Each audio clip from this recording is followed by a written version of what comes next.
அனைவருக்கும் வணக்கம். அகில இந்திய காங்கிரஸ் கமிட்டி உறுப்பினரும் தமிழ்நாடு மகிழா காங்கிரசின் செயல் தலைவரும் கோவை மாநகராட்சியின் மாமன்ற உறுப்பினர் பொதுமக்களுக்கான டாக்டர் ஆர் காயத்ரி அவர்கள் இன்று தினமலர் நாளிதழ் கோவை மாநகராட்சியில் 40 கோடி ஊழல் நடைபெற்றுள்ளதாக செய்தி வெளியாகியுள்ளது. அந்த செய்தி உண்மையா? இது குறித்து மாநகராட்சி ஆணையாளர் விளக்கம் அளிப்பாரா? இந்த 40 கோடி ரூபாய் மதிப்பிலான பணிகள் எந்தெந்த திட்டங்களின் கீழ் மேற்கொள்ளப்பட்டன? அவற்றின் முழு விவரங்களையும் அவையில் தாக்கல் செய்யும்படி கேட்டேன். அந்த பணிகளுக்கான டெண்டர்கள் யாருக்கு வழங்கப்பட்டன? டெண்டர் நடைமுறை வெளிப்படையாக நடைபெற்றதா? இந்த ஊழல் குறித்த குற்றச்சாட்டுகள் தொடர்பாக மாநகராட்சி நிர்வாகம் ஏதேனும் உள்துறை விசாரணையோ அல்லது சுயாதீன விசாரணையோ தொடங்கியுள்ளதா? மக்கள் வரிப்பணத்தில் முறைகேடு நடந்ததன் குற்றச்சாட்டு எழுந்துள்ள நிலையில் இது குறித்து வெள்ளை அறிக்கை ஒன்று கேட்டேன். நான் மக்கள் பிரதிநிதியாக மக்கள் சார்பில் இந்த கேள்விகளை எழுப்புகின்றேன். இந்த கேள்விகளுக்கு பதிலளிக்காமல் என்னை பேச விடாமல் தடுத்தது ஏன்?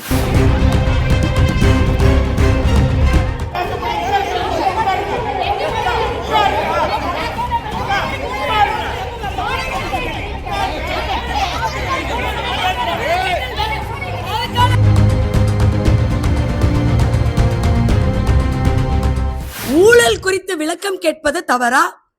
அல்லது ஊழல் குறித்து கேள்வி கேட்டதால் என்னை அவையிலிருந்து வெளியேற்ற முயன்றது காரணம் என்ன? பெண் மாமன்ற உறுப்பினர் கூட என்னை பார்க்காமல் என் சீலையை பிடித்து இழுத்து என்னை அசிங்கப்படுத்துவது ஏன்?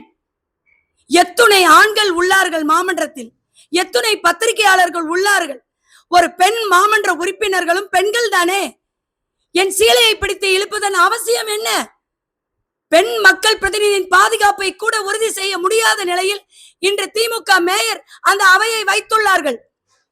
ஊழல் குறித்த கேள்விகளுக்கு பதிலளிக்காமல் வன்முறையில் குரலை அடக்க முயல்வது திராவிட மாடல் ஆட்சியா?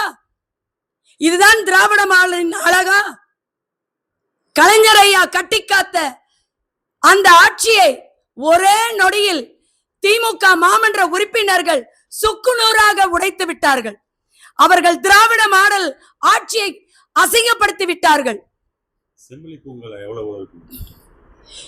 செம்மொழி பூங்காவின் பொருட்களை மன்றத்தில் வைத்து அனைத்து மாமன்ற உறுப்பினர்கள் முன்னிலையில் தான் அது நிறைவேற்றப்பட்டது. ஆனால் அதில் முறைகேடுகள் நடந்துள்ளதாக பத்திரிகை செய்தி மட்டுமில்ல, கடந்த ஒரு வாரமாக மாநகராட்சியில் ஆடிட்டிங் பணியும் நடந்தது. சில மண்டலங்களில் ரெய்டு கூட நடந்தது. இது அனைத்து பொதுமக்களுக்கும் தெரியும். அப்ப இது குறித்த கேள்விகள் நான் கேட்பது எளிமையான ஒரு கேள்வி. நடந்துள்ளதா இல்லையா? மரியாதைக்குரிய ஆணையாளரும் மாண்புமிகு மேயர் அம்மாவும் என்ன கூறலாம்? விசாரிக்கலாம், ஒரு பதில் கூறலாம், அல்லது என்ன நடந்தது என்று பார்க்கலாம் என்று கூறலாம், அல்லது நடக்கவில்லை என்று ஆணித்தரமாக சொல்லலாம். எதையுமே சொல்லாமல் காங்கிரஸ் கட்சியை சார்ந்த அனைத்து மாமன்ற உறுப்பினர்களும் வெளியே செல்லுங்கள், காயத்ரியை சஸ்பெண்ட் செய்கின்றோம். அந்த அளவுக்கு என்ன குத்தம் செஞ்சுட்டேன்? உங்க பெண் மாமன்ற உறுப்பினர்களை வச்சு என் சீலையை பிடிச்சு இழுக்கிற அளவுக்கு கேவலமா போயிட்டீங்களா? அவ்வளவு கேவலமா திமுக மாமன்ற உறுப்பினர்கள் செய்வீங்களா? உங்களுக்கும் பெண் குழந்தைகள் இருக்குதானே? 2 நாள் சஸ்பெண்ட் பண்ணிருக்காங்க. 2 கூட்டத்துக்கு சஸ்பெண்ட் பண்ணாலும் என்னுடைய குரல் இந்தியா முழுக்க வலிக்கும். இந்தியா முழுக்க, கன்னியாகுமரியில் இருந்து காஷ்மீர் வரைக்கும் நடந்தே மக்களை சந்தித்துள்ளேன் என்னுடைய தலைவர் ராகுல் காந்தியுடன். என்னால 2 கூட்டத்துல சஸ்பெண்ட் பண்ணிட்டா என் குரலை அடக்கிட முடியுமா? யார் நினைத்தாலும் என்னை தடுக்க முடியாது. நான் சாதாரண ஒரு கேள்விதான் கேட்கின்றேன். உள்ளதா இல்லையா? அந்த பதில் கூறாமல் என்னை அடக்குவது தவறான ஒரு செயல். வன்மையாக கண்டிக்கின்றேன்.